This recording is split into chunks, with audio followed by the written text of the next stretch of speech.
ನಮಸ್ಕಾರ ವೀಕ್ಷಕರೇ, ಗ್ಯಾರಂಟಿ ನ್ಯೂಸ್ಗೆ ಸ್ವಾಗತ. ನಾನು ನಿಮ್ಮ ಕಾರ್ತಿಕ್.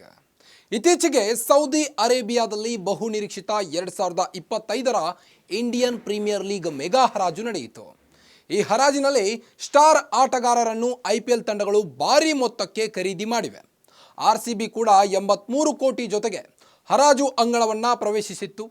83 ಕೋಟಿ ಇದ್ರೂ ಆರ್ಸಿಬಿ ಅಳೆದು ತೂಗಿ ಆಟಗಾರರಿಗೆ ಮಣೆ ಹಾಕಿದೆ. ಅಚ್ಚರಿ ಎಂದರೆ ಕ್ಯಾಪ್ಟನ್ ಆಗಬಹುದಾದ ಯಾವುದೇ ಆಟಗಾರನನ್ನ ಆರ್ಸಿಬಿ ಖರೀದಿ ಮಾಡಿಲ್ಲ. ಆದ್ರೀಗ ರೆಡ್ ಆರ್ಮಿ ಫ್ಯಾನ್ಸ್ ತಲೆಗೆ ಹುಳ ಬಿಟ್ಟಿದೆ. ಅದೇನು ಅಂತೀರಾ? ಈ ಸ್ಟೋರಿ ನೋಡಿ. ಎಸ್ ವೀಕ್ಷಕರೇ, ಇತ್ತೀಚೆಗೆ ಸೌದಿ ಅರೇಬಿಯಾದಲ್ಲಿ ಬಹು ನಿರೀಕ್ಷಿತ 2025ರ ಇಂಡಿಯನ್ ಪ್ರೀಮಿಯರ್ ಲೀಗ್ ಮೆಗಾ ಹರಾಜು ನಡೆಯಿತು. ಈ ಹರಾಜಿನಲ್ಲಿ ಸ್ಟಾರ್ ಆಟಗಾರರನ್ನ ಐಪಿಎಲ್ ತಂಡಗಳು ಭಾರಿ ಮೊತ್ತಕ್ಕೆ ಖರೀದಿ ಮಾಡಿವೆ. ಆರ್ಸಿಬಿ ಕೂಡ 83 ಕೋಟಿ ಜೊತೆಗೆ ಹರಾಜು ಅಂಗಳ ಪ್ರವೇಶಿಸಿತ್ತು. 83 ಕೋಟಿ ಇದ್ರೂ ಆರ್ಸಿಬಿ ಅಳೆದು ತೂಗಿ ಆಟಗಾರರಿಗೆ ಮಣೆ ಹಾಕಿದೆ. ಅಚ್ಚರಿ ಎಂದರೆ ಕ್ಯಾಪ್ಟನ್ ಆಗಬಹುದಾದ ಯಾವುದೇ ಆಟಗಾರನನ್ನು ಆರ್ಸಿಬಿ ಖರೀದಿ ಮಾಡಿಲ್ಲ. ಆದ್ರೀಗ ರೆಡ್ ಆರ್ಮಿ ಫ್ಯಾನ್ಸ್ ತಲೆಗೆ ಹುಳ ಬಿಟ್ಟಿದೆ. ಹರಾಜಿಗೂ ಮುನ್ನವೇ ಆರ್ಸಿಬಿ ಪಾಫ್ ಡು ಪ್ಲೆಸಿಸ್ ಅವರನ್ನ ರಿಲೀಸ್ ಮಾಡಿತ್ತು. ಹಾಗಾಗಿ ಫ್ಯಾನ್ಸ್ ಹರಾಜಿನಲ್ಲಿ ಆರ್ಸಿಬಿ ಹೊಸ ಕ್ಯಾಪ್ಟನ್ಗೆ ಮಣೆ ಹಾಕಬಹುದು ಎಂದು ನಿರೀಕ್ಷೆ ಮಾಡಿದ್ರು. ಆದರೆ ಇದ್ಯಾವುದಕ್ಕೂ ಕ್ಯಾರೆ ಎನ್ನದ ಆರ್ಸಿಬಿ ತನ್ನದೇ ಪ್ಲಾನ್ ಪ್ರಕಾರ ಆಟಗಾರರನ್ನ ಖರೀದಿ ಮಾಡಿದೆ. ಭರವಸೆಯ ದೇಶಿ ಆಟಗಾರರಿಗೆ ಆರ್ಸಿಬಿ ಮಣೆ ಹಾಕಿದೆ. ಆರ್ಸಿಬಿ ಕ್ಯಾಪ್ಟನ್ ಯಾರು? ಮತ್ತೊಮ್ಮೆ ವಿರಾಟ್ ಕೊಹ್ಲಿ ಆರ್ಸಿಬಿ ತಂಡವನ್ನು ಮುನ್ನಡೆಸುತ್ತಾರೆ ಎಂಬ ಮಾತುಗಳು ಕೇಳಿಬಂದಿವೆ. ಆದರೆ ಈ ಬಗ್ಗೆ ಆರ್ಸಿಬಿ ಮ್ಯಾನೇಜ್ಮೆಂಟ್ ಯಾವುದೇ ಅಧಿಕೃತ ಮಾಹಿತಿ ಶೇರ್ ಮಾಡಿಲ್ಲ. ಆರ್ಸಿಬಿ ತನ್ನ ಅಧಿಕೃತ ಟ್ವಿಟರ್ ಖಾತೆಯಲ್ಲಿ ಒಂದು ಪೋಸ್ಟ್ ಹಂಚಿಕೊಂಡಿದೆ. ಆರ್ಸಿಬಿಯ ಈ ಪೋಸ್ಟ್ ನೋಡುತ್ತಿದ್ದಂತೆ ಆರ್ಸಿಬಿ ನಾಯಕನ ಲಿಸ್ಟ್ಗೆ ಮತ್ತೊಬ್ಬ ಆಟಗಾರನ ಎಂಟ್ರಿ ನೀಡಿದಂತಿದೆ. ಟಾಪ್ ಕೆ ಎಂದರೇನು? ಆರ್ಸಿಬಿ ಪೋಸ್ಟ್ ಮಾಡಿರೋ ಟ್ವೀಟ್ನಲ್ಲಿ ಟಾಪ್ ಕೆ ಎಂದು ಬರೆದುಕೊಂಡಿದೆ.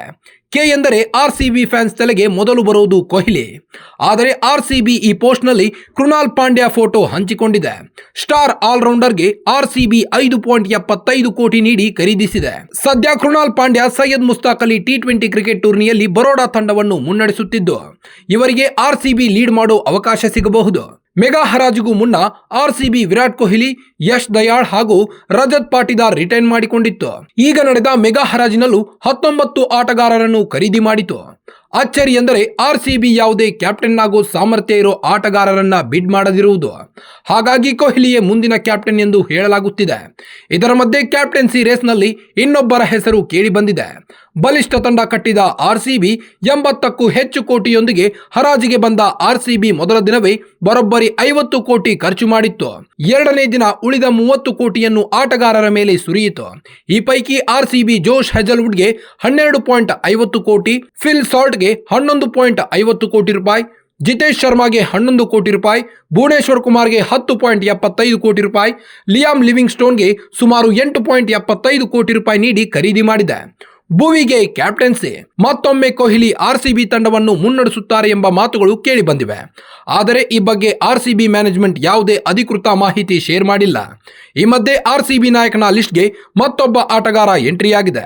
ಆರ್ಸಿಬಿ ಮೆಗಾ ಹರಾಜಿನಲ್ಲಿ 10.75 ಕೋಟಿ ನೀಡಿ ಭುವನೇಶ್ವರ್ ಕುಮಾರ್ ಅವರನ್ನ ಖರೀದಿ ಮಾಡಿದೆ. ಇವರಿಗೂ ಆರ್ಸಿಬಿ ನಾಯಕತ್ವದ ಹೊಣೆಯನ್ನು ನೀಡುವ ಸಾಧ್ಯತೆ ಇದೆ. ಭುವಿ ಐಪಿಎಲ್ ನಲ್ಲಿ ಸನ್ ರೈಸರ್ಸ್ ಹೈದರಾಬಾದ್ ತಂಡವನ್ನು 8 ಪಂದ್ಯಗಳಲ್ಲಿ ಮುನ್ನಡೆಸಿದ್ರು. ನೋಡಿದ್ರಲ್ಲ ವೀಕ್ಷಕರೇ, ಕ್ಯಾಪ್ಟನ್ ಯಾರು ಎಂಬುದನ್ನು ಆರ್ಸಿಬಿ ಇನ್ನೂ ಆಫಿಷಿಯಲ್ ಆಗಿ ಅನೌನ್ಸ್ ಮಾಡಿಲ್ಲ. ಆದರೆ ಆರ್ಸಿಬಿ ಮುಂದಿನ ಕ್ಯಾಪ್ಟನ್ ಯಾರು ಅನ್ನೋ ಚರ್ಚೆ ಜೋರಾಗಿದೆ.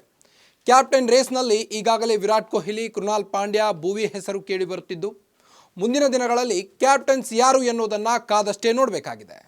ಮತ್ತಷ್ಟು ಸ್ಪೋರ್ಟ್ಸ್ ಸುದ್ದಿಗಳಿಗಾಗಿ ನೋಡ್ತಾ ಇರಿ ಗ್ಯಾರಂಟಿ ನ್ಯೂಸ್. ಸುದ್ದಿ ಖಚಿತ, ನ್ಯಾಯ ನಿಶ್ಚಿತ. ಗ್ಯಾರಂಟಿ ನ್ಯೂಸ್, ಸುದ್ದಿ ಖಚಿತ, ನ್ಯಾಯ ನಿಶ್ಚಿತ.